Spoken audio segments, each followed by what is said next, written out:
How did the industry welcome Ben Stiller? I was going to say they threw a parade down Hollywood Boulevard. He's here! No.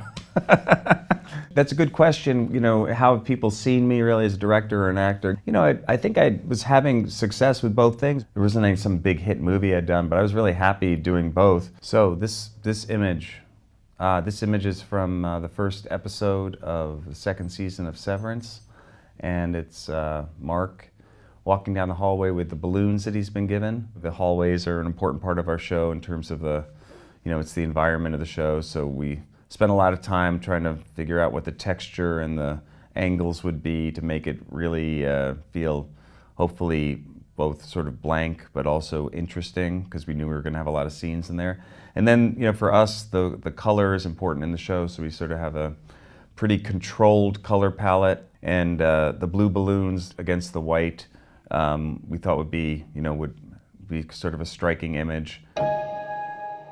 Mr. Scout. I mean, the aesthetics of the show, I feel like it's sort of like form follows function, in that we have a very specific environment, which is this office that these people are sort of trapped in, and we wanted it to feel as if it came from a certain time period, which was in the past, but we also don't know what the present is. So we kind of gave ourselves the license to create our own sort of blending of different aesthetics. And the cleanness, the angles, the texture of the walls, even if they're blank and white, we still wanted them to have texture. And for me, I think I was influenced a lot by 60s and 70s architecture and imagery. Even some mid-century. The building that we found for Lumen headquarters was designed by Eero Saarinen in the late 50s, and just has an incredible aesthetic that is very analog. And you know, one of the reasons we kind of lean towards the analog aesthetic in the show is that the innies are severed from reality on the outside world, so they wouldn't have any connection with anything that was digital, or they're being intentionally kept away from connection with the outside world. And we could imagine that this building and these floors were built at some time in the past and haven't been renovated for a long time too. Ben Stiller show. So this is a picture, a publicity still from the Ben Stiller show, which was a sketch comedy show I did back in the early 90s. That's Bob Odenkirk and Janine Garofalo. And that's us in California, looking a lot younger and fresher.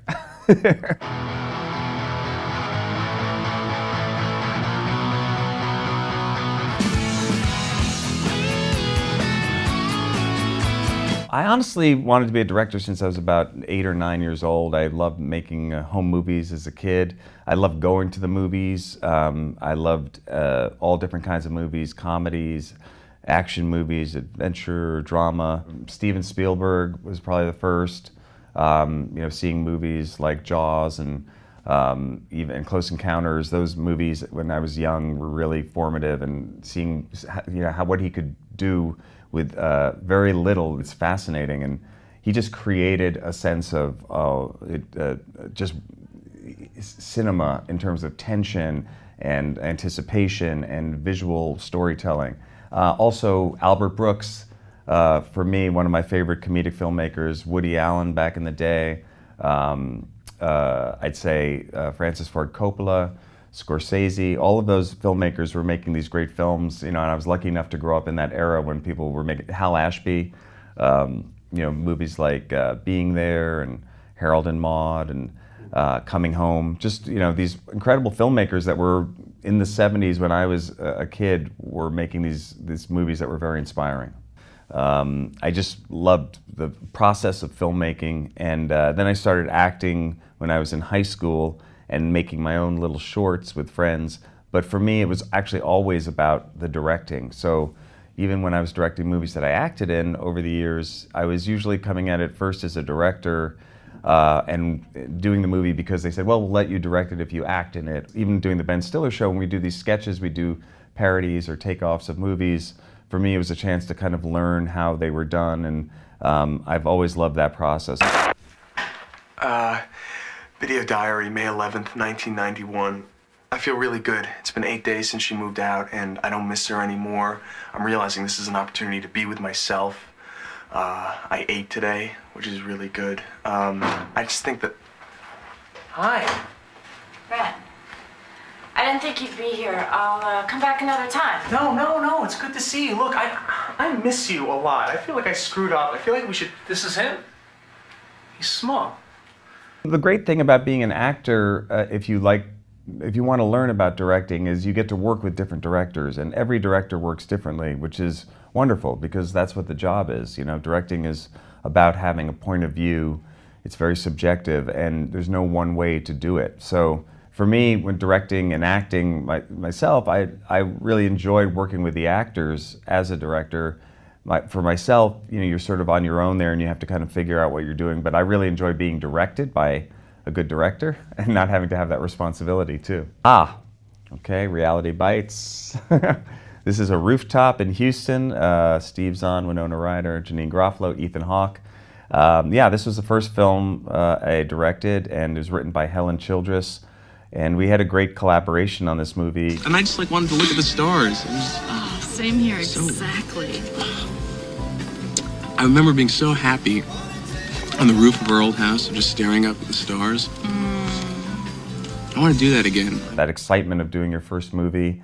I was a couple of years older than these guys when we were making the film, so we were kind of all in the same age range.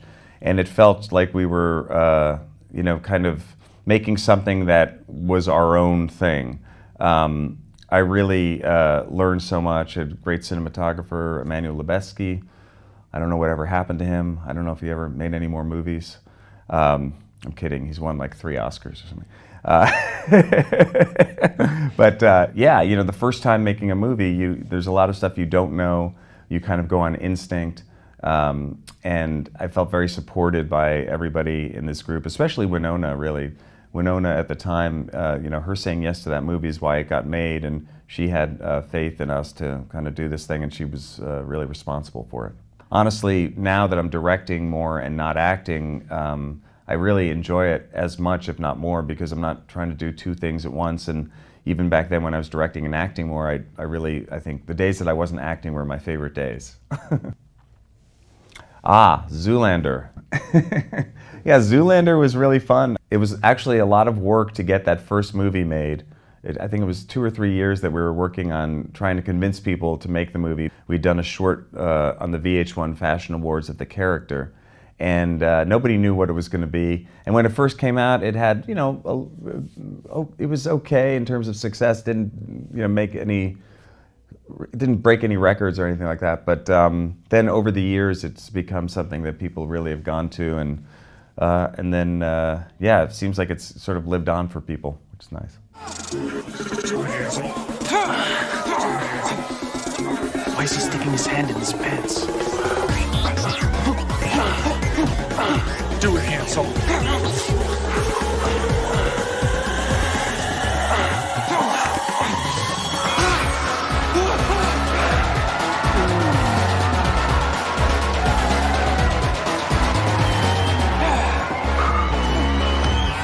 And I've intentionally stopped directing myself because I don't really love it that much. It's a little bit lonely. You know, you don't have anybody to look to, say like, what should I do to be better? How can I adjust this? You have to rely on yourself. And for me as a director, it's more perspective when I'm not acting, because I can watch everything. I can look at where the camera is, I can adjust the frame, I can talk to the actors take by take, and you're not having to kind of look over your shoulder or worry about, you know, what you're doing on camera. So I really enjoy that. Nice. Yeah, Escape at Dannemora with Benicio. Shh.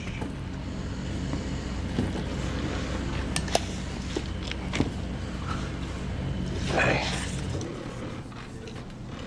don't tell anybody.